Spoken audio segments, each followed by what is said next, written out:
So we will start with our discussion. So this is about speech.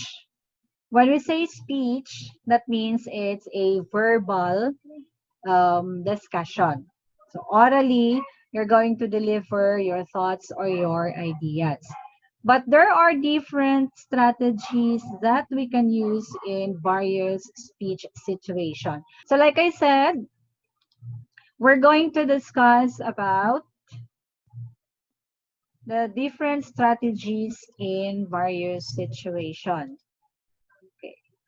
So for this discussion, we're going to be guided with the following learning objectives. First, you will be able to identify the several types of speech context.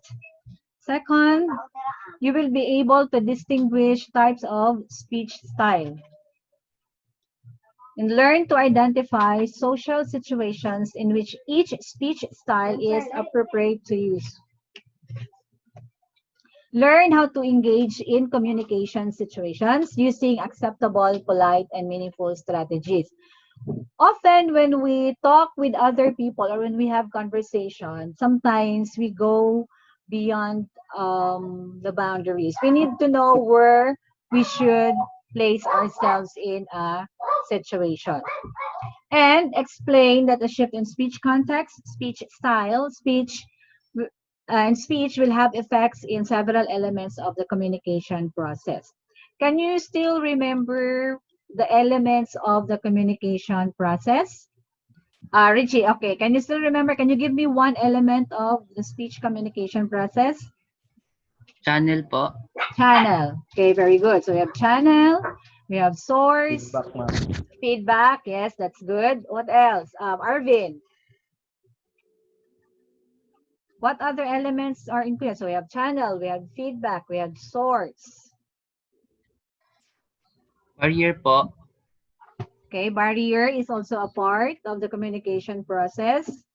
What other element? Rachel, can you tell me one element? What is included in the communication process? Feedback is already given, source is already given, channel, barrier, because not every time that we converse or we communicate with other people that the process will be smooth. There are barriers or interferences. Like when we are not feeling well or the condition or the situation where we are in is also not good. Okay, we have source, we have the receiver, right? We have the message. These are the elements of the communication process. Okay. So that will be what we are going to discuss today. Let's proceed. So there are two types or two ways to communicate, or in communication. We have the intrapersonal and the interpersonal. Let's begin with the intrapersonal communication. When we say intra, what does it mean? What does intra mean?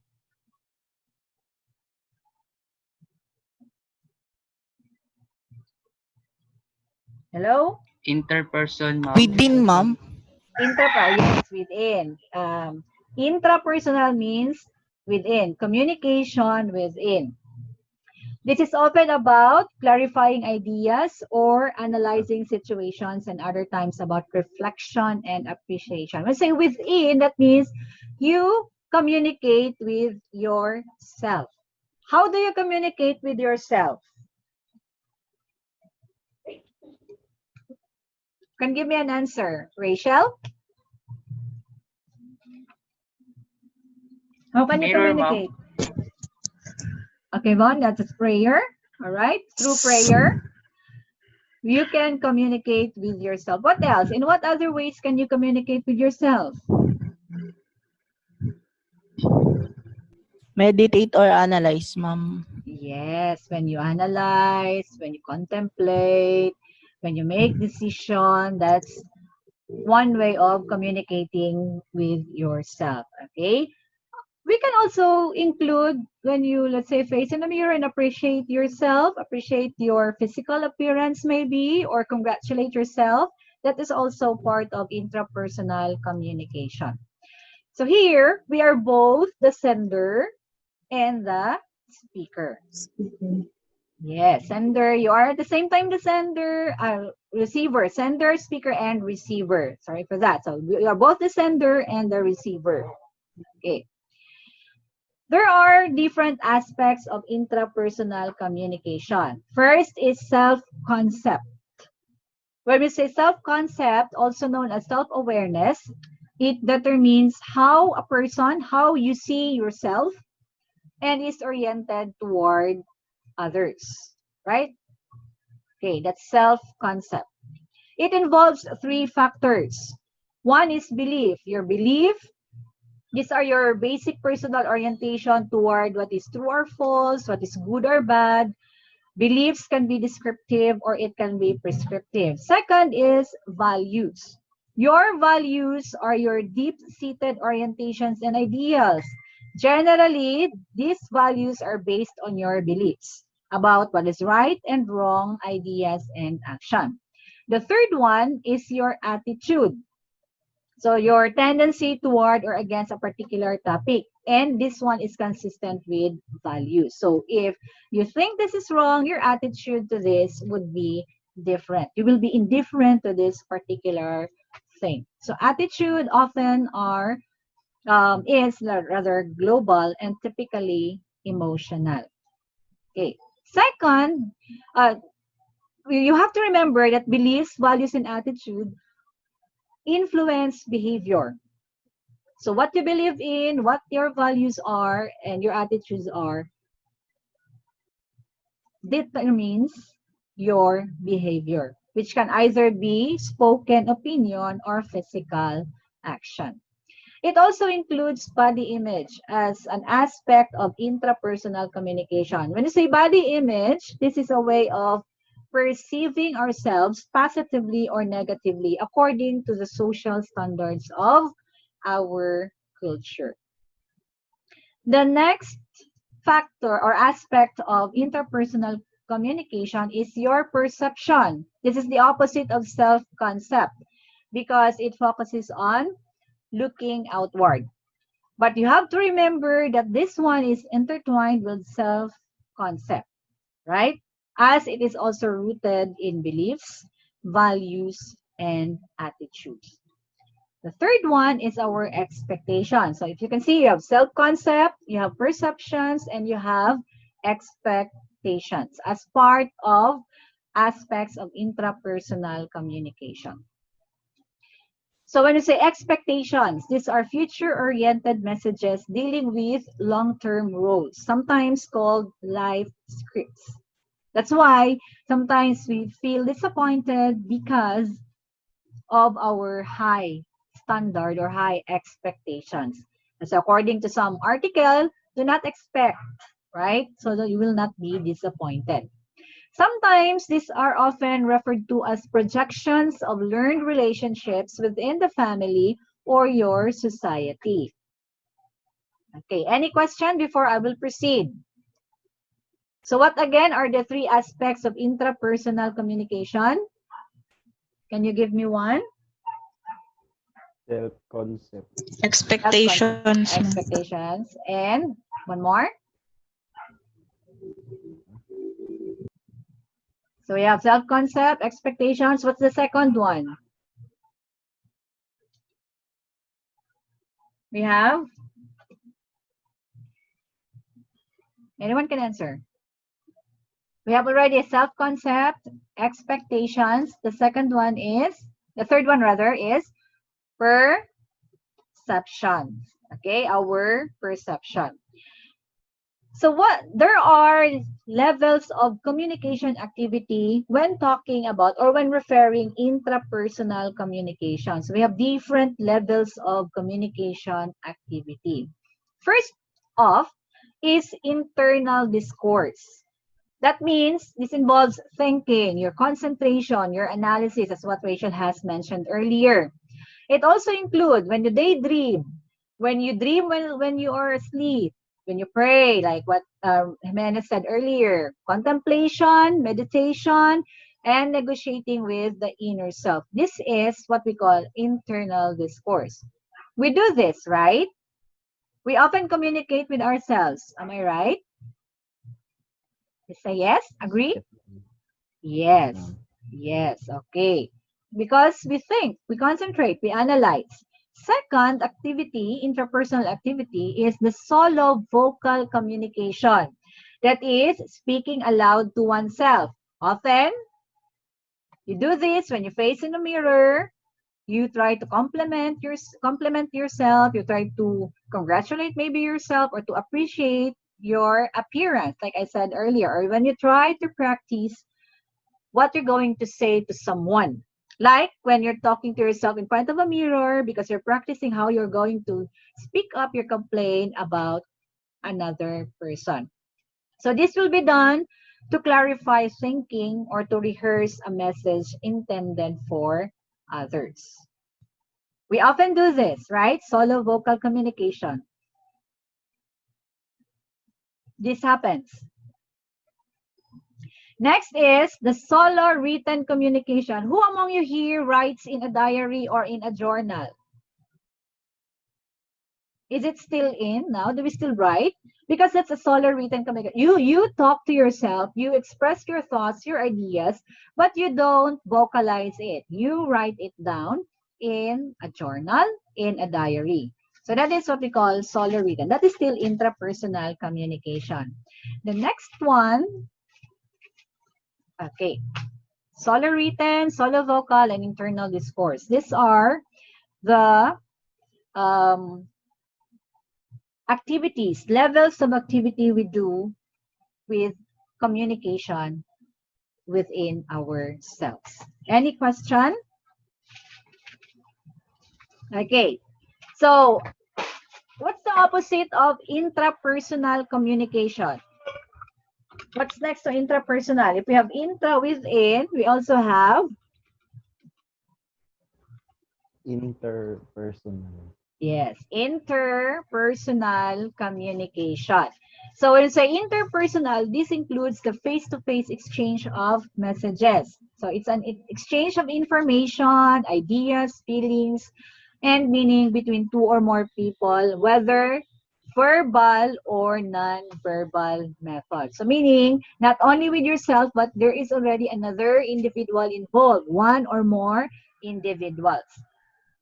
So this also includes the tone of your voice, your facial expression. Sometimes even if we don't say anything, if we don't say a word, the other person can still get our message by looking at our facial expression. Or sometimes even if they don't look at us, by the tone of our voice, they can already tell what the message is. Or with through body language and gestures. All right.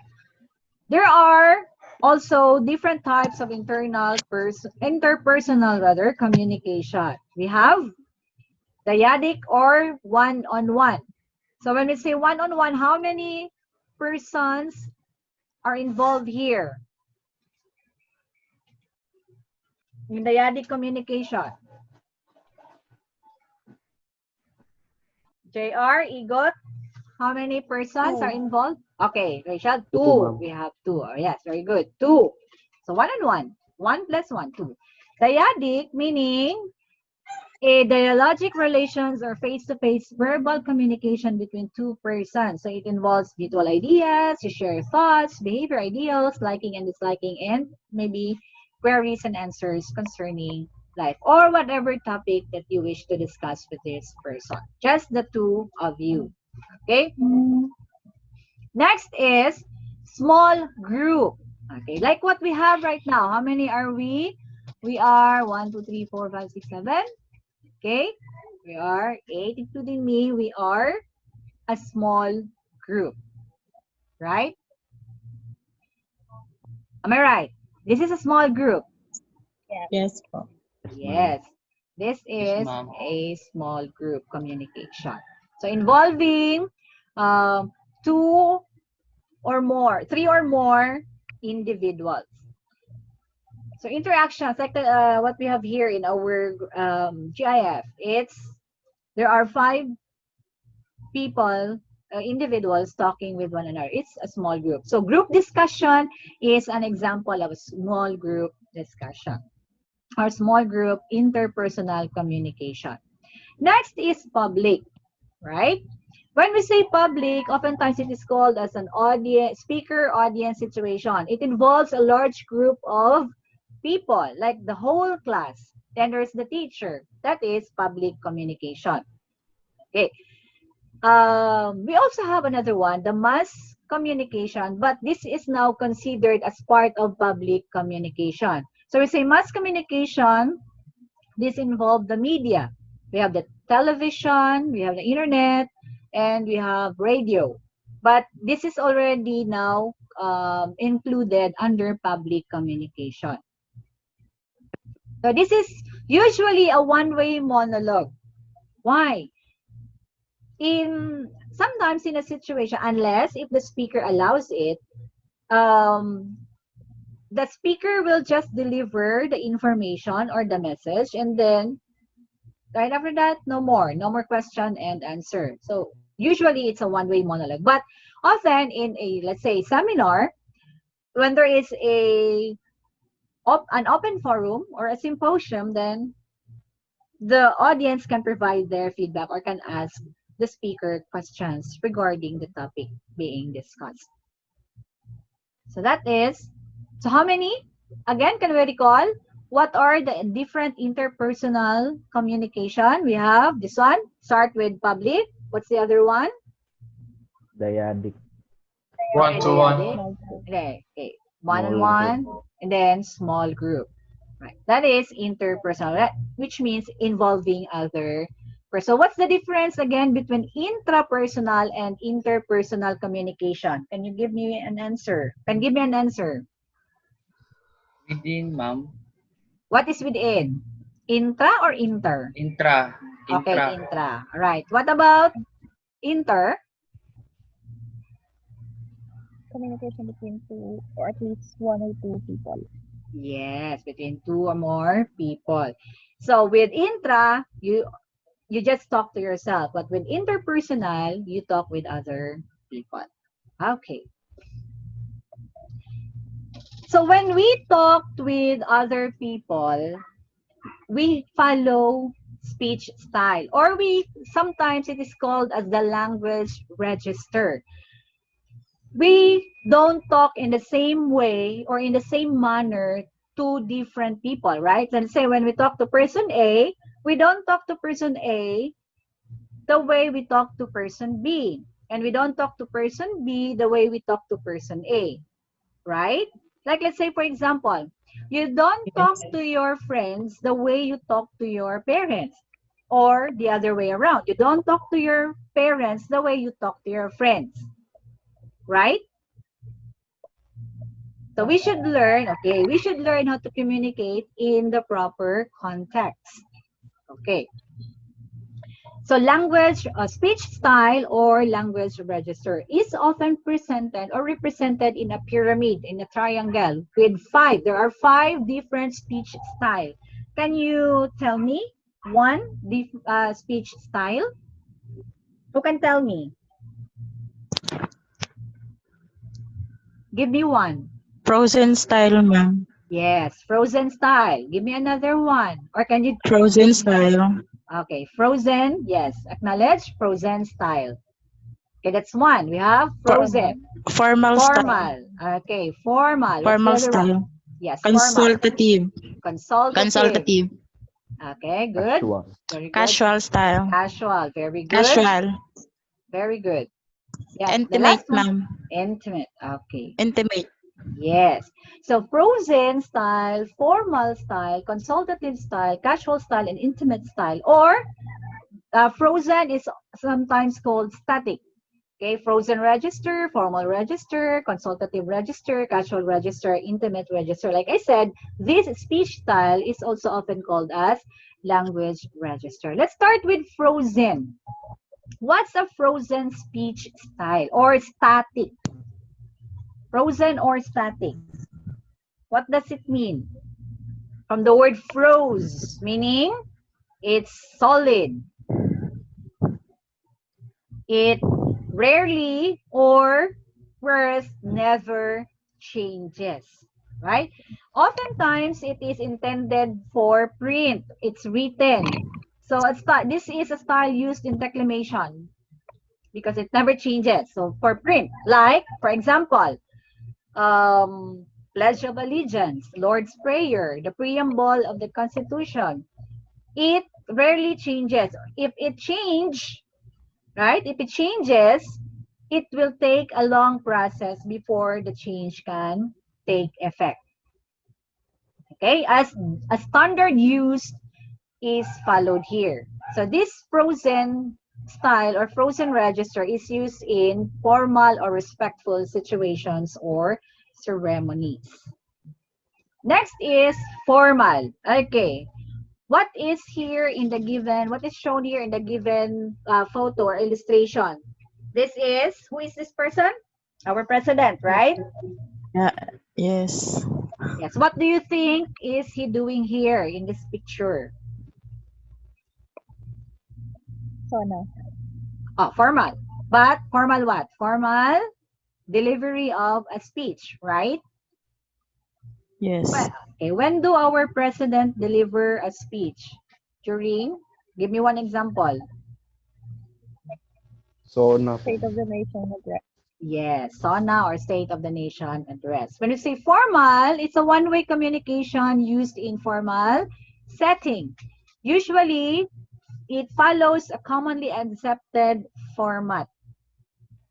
So it's impersonal and formal, like a church sermon, wherein the audience are not allowed to interrupt or to give their feedback to the speaker, or sona or speeches, and the judge's pronouncements. When a judge pronounced his ruling, you are not allowed to interrupt, right? You're just going to listen. So that's a formal register or formal speech style.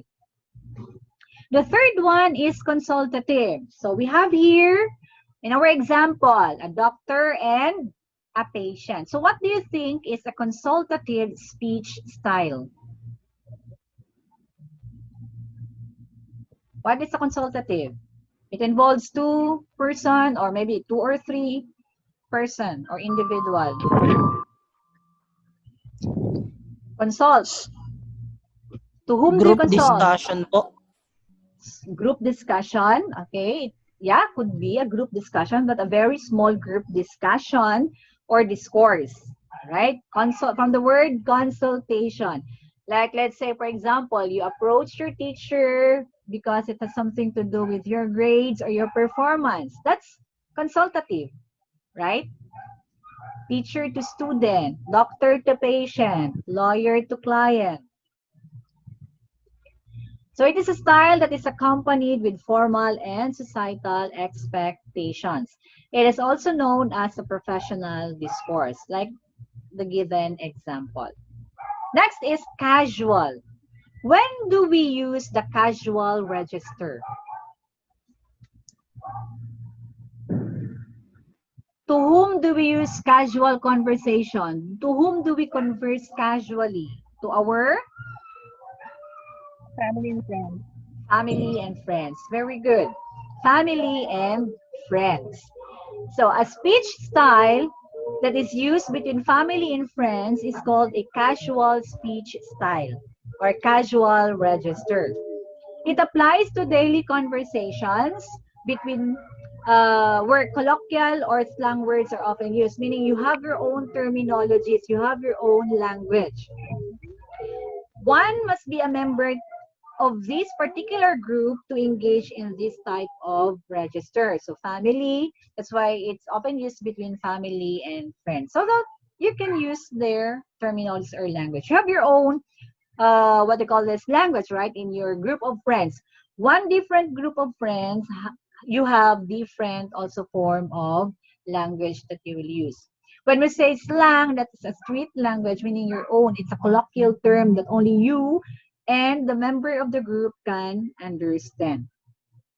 The next one is, or in the last level of the pyramid is the intimate. When we say intimate, it has to be private. Okay? So from frozen, formal, consultative, and casual, those are public speech style. This one, intimate, is a private speech style. Okay? What's a private speech style? That means it is reserved for close family members or intimate people. Okay, to whom are you close in your family? So mother and the children, the husband and the wife, right? Or brothers and sisters, boyfriend, girlfriend. Why do you think this is called a private communication? Why is it considered as a private communication?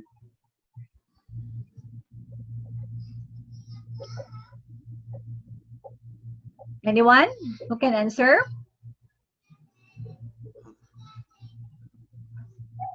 Private. Okay. Reserved for close family members. Yeah. Because here, it's private because you have here, you're familiar with endearment, right? Yes po. Yes. Say for example, your sister, you call your sister sissy, your brother, you call your brother bro, or you have other other endearment. So that's why this conversation or this speech style is reserved for a private communication. Okay? Because it tend to use jargon. You know what jargon is? Jargon is a specific language that is used by a specific group of people. Okay? So like let's say for example for IT, they have their own jargon, they have their own terminologies. So similar to this one, family members, they also have their own jargon. Okay, they have their own nicknames to one another, or they have their own coding to a particular maybe situation or thing or person, right? So we have frozen, formal, consultative, casual, and intimate speech style. Why do we need to know this speech style? Because, like I said, we don't talk the same way or in the same manner to the same person. Like, let's say, for example, when it's our first meeting, of course, we tend to be very formal to each other because we are not close yet, right? But later on, as we loosen up the barrier between us, we could be consultative. Then later on, as we get much closer, we can use the casual speech style or casual register. But as we become the closest, we can become intimate. Do you get my point? Yes, Okay. ma'am. Yes. Ma'am. So from one register to another, um, you cannot jump, let's say from frozen, you jump directly to intimate. No, you can't. You really have to make some adjustments slowly or gradually. Do you get me? Do you understand? Yes, Okay. ma'am. Yes. That's why oftentimes the elders would comment that the younger ones nowadays don't know their place in a group or in a social situation because of especially if we're so outgoing, we tend to be very relaxed when we talk even to elders. Even when we are outgoing, we need to know our place in that particular gathering. Okay, when we talk to elders, we should still show them some respect. So that's the purpose why we need to know this different speech style. Understand? Any questions? Do we have any questions? No, ma'am. No, All clear. okay. I'm all clear. Thank you. So I can proceed to our next to the next topic that we're going to discuss. All right. So types of speech acts. So though I know most of you have already experienced this, or you have already acted this out, or you have already used this in your conversation, but you don't know what the name is. There are three types of speech acts. Okay, one is locutionary. When we say locutionary, it occurs when the speaker performs an utterance with a meaning. We say, do you get me? Right? Yes? No? That is an utterance. That's locutionary. So let's say, for example, I say, I warn you to stop smoking. Warn, that's already, the meaning there is for you to stop. You are reprimanded, you are prohibited from smoking. Or just even the simple what? When I say what? So what does it mean? When you say something to me and I say what? So it means that I don't get what you were saying, or I am not sure what the meaning of what you tell me. Or when I say, oh, so that means there is already a meaning. I get your point, right? The second one is elocutionary. Elocution, which means the performance of the act says something with a specific intention. It states an opinion, confirming or denying something. It could be making a prediction, making a promise, making a request, or it could be issuing an order or a decision. Right. Could also be giving advice or permission. So here's an example for that. Like when I say, or when you say, there's too much homework in this subject. That's your opinion. Another would say, no, it's just enough. So that's also his opinion. Okay, I'll do this later. That's a promise. That is elocutionary. That's your intention. What's your intention in this statement? I'll do this later. That you're going to perform this act later. Go and do your homework. That is an order. That's giving you an instruction to do your homework. The third one is perlocutionary. So if locutionary is providing meaning, locutionary the intention, perlocutionary is the effect. So it happens when what the speaker says has an effect on the listener. Okay. So the response here may not be necessarily verbal or physical. Its aim is to change feelings, thoughts, or actions, okay, from the speaker towards the receiver or the listener. So it could be through inspiring or insulting the person, persuading or convincing the person, deterring or scaring the person. Okay? So we have here examples. First, I was born a Filipino. I will live a Filipino. I will die a Filipino. So you're trying to inspire someone. If this will have an effect on someone, then that means you have succeeded in your perlocutionary act. So if someone would also say, yes, I am also a Filipino, I will live a Filipino, and I will die a Filipino. Because you have affected someone with what you said. Persuading. It is the bleak job situation that forces Filipino to seek job overseas. So you need to convince if the other person would agree with you that because of our job situation here, the scarcity of the job opportunities here, that's why Filipinos go overseas to seek job. Then that means your perlocutionary act is successful. Next is texting while driving kills you, your loved ones, other people. That means that's deterring, right? So if this person will be reminded of what you said, or if this statement has an effect to the receiver of this message, then he would not text while driving because there is already an effect to that person. Do you get now the differences between these three? Or not clear? Let's have this example. All right. When I will just say, oh, it's just an utterance, okay? So the communication here is not intended. It's not for you if you have heard me, but it's not addressed to you. It's just a sound caused by a surprise. Or when you say the black cat. So something is being referenced to here, but no communication may be intended. But when you say the black cat is stupid, it's an assertive illusionary act. It intends to communicate. What does it intends to communicate? What is the message here? The black cat is stupid.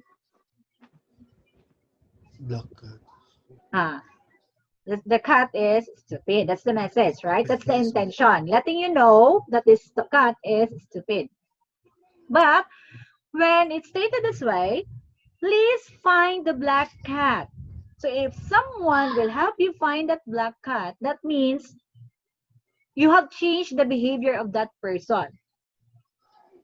So that is perlocutionary. There is an effect. The statement has an effect to somebody. Do you get now the point?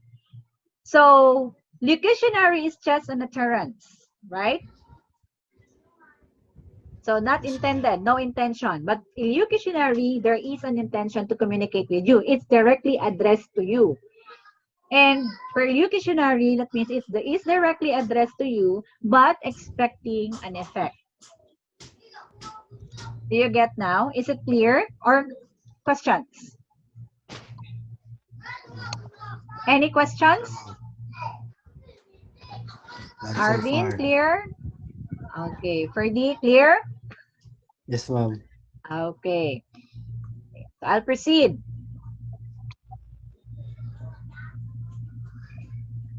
So that's the difference between locutionary, elocutionary, and perlocutionary. When we want to become effective communicator, we need to be competent in terms of communication. So we need to have communicative competency.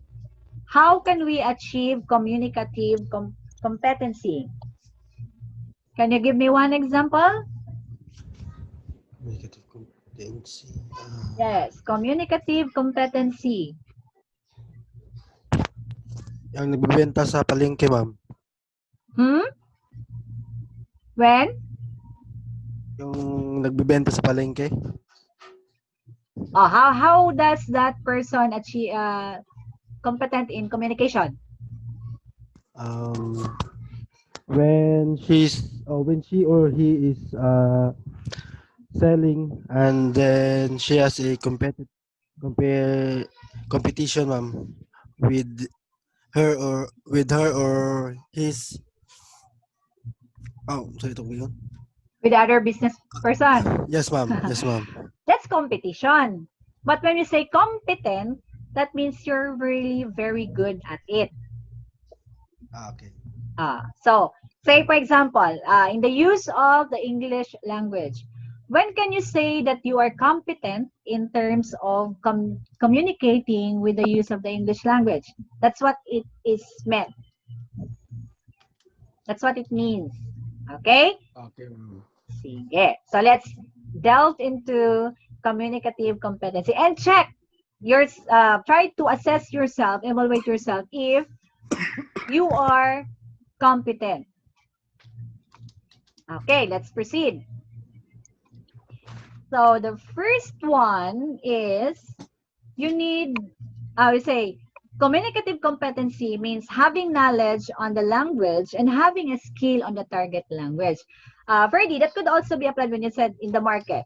When that person, say for example, in this community, he's Bisaya and he's very competent in the use of the Bisaya, so he can outdo his competitors. Yes, ma'am. It would be easy for him to sell. Okay, but if you're, let's say, for example, you're you know only English, and then you are in a Bisaya community, then it would be very difficult for you to communicate with them. Okay, first is grammatical competence, grammar. So when you say grammar, it does not only apply to English, it applies to all other languages. when you learn a language, you need to learn as well its grammar, its structure. So this is your proficiency in syntax and morphology. So what is syntax? That's grammar, the structure. So the placement of words. When I say morphology, like what we have here in the given example, this one, unhelpful. So the main word is the word help. So if the person helps you a lot, then you would say helpful. You will add a suffix. Or if not, unhelpful, then you add a prefix and a suffix, right? So that is morphology, the component of a word. So when we say help, it has a meaning. When you say helpful, it has another meaning. When you say unhelpful, it also gives you another meaning. You get now? So grammatical competence. Okay. So we will not just learn a language, but we also need to learn the grammar, the structure of that language. And we need to be very familiar with it and achieve competency. Next is discourse competence. What's a discourse competence? When I say discourse, what does it mean? Written or Please spoken help communication me. daw. Debate. Okay, a debate, written or spoken communication. So discourse is our ability to use the proper words. Okay, the cohesion, meaning the arrangement, the connection from the first sentence that we utter towards the end, and coherence, which is the appropriate combination of communicative function. Just like what you said, yes, in a debate, right? So are you good? Let's say, for example, if someone will tell you something or will accuse you of something, can you counter? Can you, how do you call it? Can you retaliate? All right. How competent are you when it comes to that? Can you provide an argument, a better argument to this person? The third one is your social linguistic competence. Social means social, right? Society. We can review our speech style, the frozen, formal, consultative, casual, and intimate. Okay, social linguistic competence. What is this? That means the ability to use the appropriate words in a particular social situation. Like let's say, look at the given example. They are having dinner, right? What do you think should be the appropriate topic in a dinner? Will you talk about something morbid, something horrible? Of course not. You have to talk something that will that is appropriate for the situation. That is what it means when you say you have the social linguistic competence. Okay? Say for example, if the person wants is sad, okay, you need to comfort the person. You don't need to malign the person or to humiliate the person more. So that means choosing the right place, choosing the word correctly. So it means if you have bad news or if you have good news, for example, and then the situation is in a bad mood, you will not blurt it out. Am I right? Are you going to say your good news when everyone is already sad? Say everyone is in pain? Of course not, right? You really have to put it in the proper context. That is social linguistic competence. You may be very good in, let's say, in the use of the English language, but you don't have the social linguistic competence. That is still, you will still not be considered as a competent communicator. Next is strategic competence. What is strategic competence? From the word strategy. What does it mean? Knowledge of how to use one's language to communicate intended meaning. Okay, knowledge of one's language to communicate intended meaning. Strategy, you must know how to strategize. For example, say, we are talking now and then suddenly everyone goes silent. No one knows who will start next. So if you are competent strategically, if you have the strategic competence, you can easily open a new topic. right? You can easily liven up the conversation. So this means proficiency to cope and adjust with the imperfect knowledge and ability to sustain communication through various methods. Right. In a group of friends, we really have this someone who's good at this, right? Knows how to make the conversation flow continuously without dead air, without being silent for a very long time, right? You have someone like that in your friend or even in the family, right? Someone has this strategic competence. If you have all these competence, grammar, social linguistic, discourse, and strategic, that means you are an effective communicator. Okay. So with this competence, we use different strategies. Okay, what are the different strategies that we can use? We have 7. How many do we have? Communication strategy. These are the techniques on how to deal with difficulties encountered when communicating. Not at all times that we are full of words to say to other people, right? There are times that we will be at a loss for words. We don't know anymore what to say. Or our ideas were already at we're at loss for ideas. So what are the different techniques? Okay, I can give you one. Might be you can remember the rest when I'll give you the first one. First is, okay, nomination. Look at the given example. Nomination. To nominate. Yes. Okay, nominate. That means the act of getting the attention of your listener or to start talking about a topic that you propose. So at the beginning, who starts the conversation between or among your friends? That's nomination. So for example, you're waiting for your turn to be entertained in a certain establishment. Then you talk to the person next to you. That is already nomination. You started the conversation. Okay? Next to nomination, what's next? Can give me an answer. Restriction. Restriction, ma'am. Okay, what else? Turn taking. Turn taking. Then,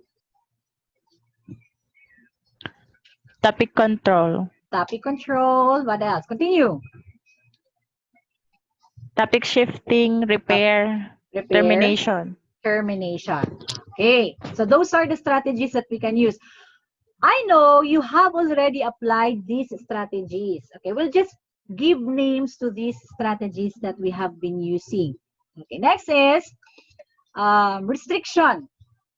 When you say restrict, that means it's a one-way process of communicating, like in the church, for example. You are not allowed to interrupt the church. Or let's say, for example, okay, can you give me a 3-minute speech using the English language? That's the restriction. You are bounded to provide a speech, to make a speech using only the English language. Okay. Listeners here are not allowed to speak up or provide feedback to the speaker. That is restriction. Next is turn taking. Okay, look at the given the GIF here, the presentation. So one person starts, he nominates, then another followed, then next. So that is what we call turn taking, allowing others to take part in the conversation. Rules here are dependent on norms, culture, traditions, or the mechanics that will be applied within or among the group. Okay? But sometimes in a group conversation, there is really this one person who is the leader or the speaker who emerges as always the talker, right? Okay, not giving turns to other to talk. But it's important that turn taking will be practiced, especially in a formal situation. Topic control, that means limiting the discussion only about a chosen topic. Like, the best example for this is a class reporting, right? You will not be, unless of course if you were given the liberty, the freedom to choose your topic to discuss, to report. But oftentimes in a class, we were given the topic to discuss and we have to prepare for that. We prepare the presentation and everything needed for the presentation. So that's topic control, to limit that. Next is topic shifting. Topic shifting is used when a speaker needs to change the topic being discussed. One good example for this is during an interview with, say, a reporter or a broadcast journalist. So when he interviews someone, he changes the topic by asking another question. Okay, it requires a speaker to be polite, prudent, and courteous when ending the topic and leading the conversation to a new one. You don't just read your notes when you shift to another topic. Okay, I remember one interview I have watched before that the interviewer is just dependent on his cue card for the questions. So he just, after the interview, we answered, the celebrity answered the question. The interviewer just proceed to reading on the next question. It's not good. There should still be continuity and spontaneity. So end it there. Listen to the answer. Say, okay, that's good to hear, or oh yeah, that's good.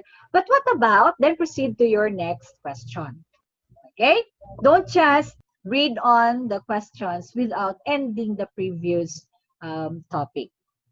So you shift the topic, but you really have to end properly, politely, and prudently, and courteously the previous topic.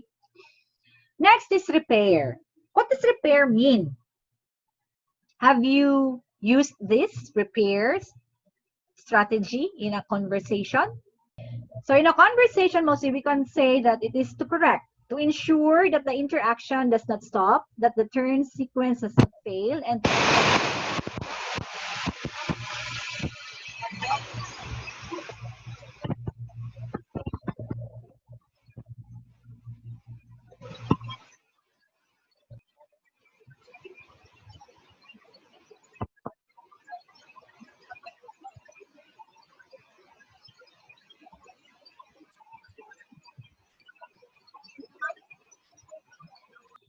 so when we say termination, what does it mean again?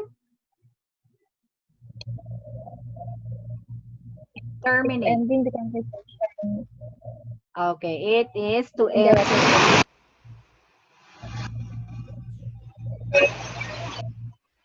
But you have to end it artistically. You don't just say, okay, stop. You don't have to say that. You still have to do it in an artistic manner, in a polite manner. Okay. When we say termination, that means that's the end. You try to end the conversation. Terminate. The same with the word terminate.